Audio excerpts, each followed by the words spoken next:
আমার কথা আজকের কথা আমার বাবারা ভাইয়েরা, আল্লাহর নবী বলেন, হযরত জিবরিল আলাইহিস সালাম বলেন, আমি আসমান থেকে যতগুলা বৃষ্টির ফোঁটা পড়ে আমি জিবরিল সেটা গুনে গুনে বলে দিতে পারবো। আল্লাহ তাআলা আজকের বৃষ্টির দিনে এতগুলা ফোঁটা আল্লাহ বৃষ্টি নাজিল করেছেন। সুবহানাল্লাহ। আসমানের বৃষ্টির ফোঁটা আমি গুনতে পারবো, কিন্তু যুবক বয়সে যে যুবক আল্লাহর ইবাদত করে, নবীর উপরে দরুদ পড়ে, কোরআন তেলাওয়াত করে, জিকির আজকার করে, ফজরের নামাজ, যোহর আসর মাগরিব ইশার নামাজ, জুমার নামাজ পড়ে, আমি জিবরিল বলতে পারবো না, গুনতে পারবো না আল্লাহ তাআলা ওই যুবককে কত সওয়াব দেয়। আমার বাবারা ভাইরা, আল্লাহর নবী বলেন, একজন বৃদ্ধ মানুষ আল্লাহকে যদি একবার ডাক দেয় আল্লাহ একবার সাড়া দেয়, কিন্তু কোন যুবক মানুষ যদি আল্লাহকে একবার ডাক দেয় আল্লাহ পাক ওই যুবকের ডাকে 70 বার সাড়া দেয়। আল্লাহু আকবার, জোরে বলেন না আল্লাহু আকবার।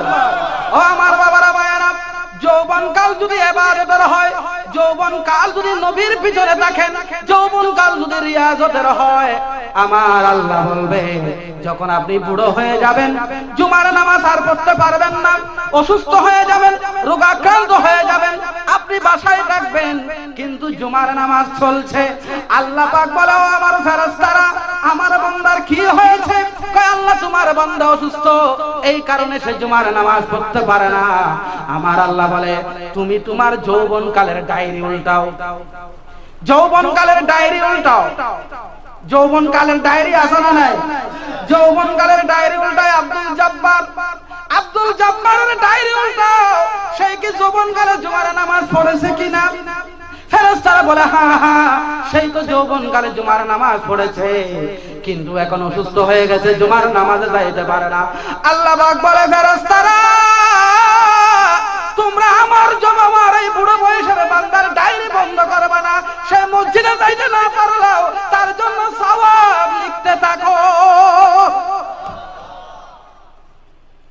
যৌবনকাল যদি ইবাদতের হয়, বুড়ো কালে যদি ইবাদত করতে নাও পারেন, আল্লাহ তাআলা আপনার ডায়েরি রানিং রাখবেন। সুবহানাল্লাহ। যৌবনকাল, প্রিয় হাজরিন, আজকে আমাদের যুব সমাজকে নিয়ে আমরা বড় টেনশনে আছি, বড় টেনশনে আছি। মা বাবারা টেনশনে আছে, আমার ছেলে কোথাও নষ্ট হয়ে যাচ্ছে কিনা, ঠিক কিনা?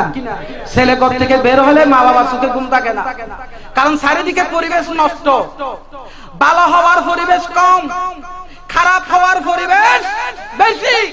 এখন হাতে হাতে মোবাইল চলে এসেছে, আর কোথাও যেতে হয় নাই। যার কাছে একটা মোবাইল আছে, সব খারাপের পথ তার কাছে আছে। কথা বলেন ঠিক কিনা? যার কাছে একটা মোবাইল, তার সাথে খারাপ হওয়ার সকল পথ সেখানে আছে। বেশি দূর যেতে হবে। আজকে আমাদের যুবক বয়সকে যখন দেখি, কিশোর বয়স 18, 20, 22, 24 বছর, সে বাম হাতে সিগারেট টানতেছে, আছে না নাই?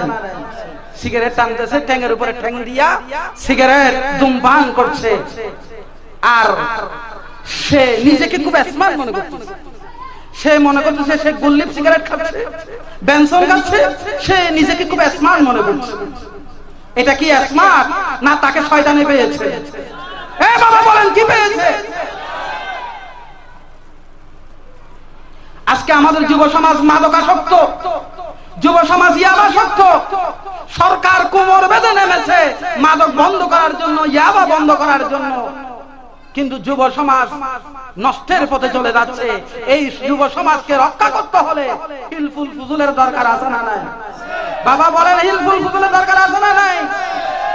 আমরা যখন দেখি কোন একজন যুবক, সে তার কানের মধ্যে ইয়ারফোন ঢুকায় দিয়েছে, আর সারাক্ষণ সে গান শুনছে, মসজিদে আযান হচ্ছে তাও গান শুনছে, মিনার থেকে ডাকে ডাকছে, হাইয়া আলাস সালাহ, হাইয়া আলাস সালাহ। ওরে আল্লাহর বান্দারা, তোমরা মসজিদে আসো, মসজিদে আসো। মসজিদে আসলে কি হবে? হাইয়া আলাল ফালাহ, হাইয়া আলাল ফালাহ।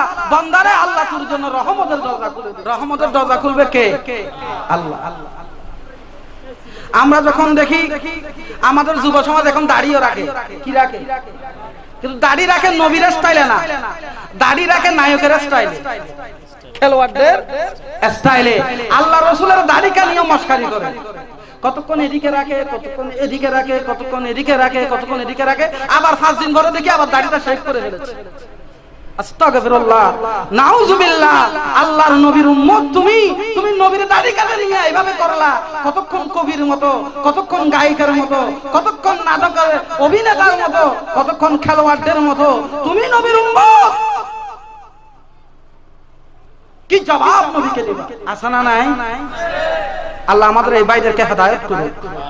নবীর দাড়ি নিয়ে মস্করা করিও না, নবীর দাড়ি নিয়ে ঠাট্টা করো না, এটা আমার নবীর সুন্নত, ঠিক কি না? দাড়ি রাখলে সুন্দর লাগে, দাড়ি থাকলে, দাড়ি পুরুষের সৌন্দর্য।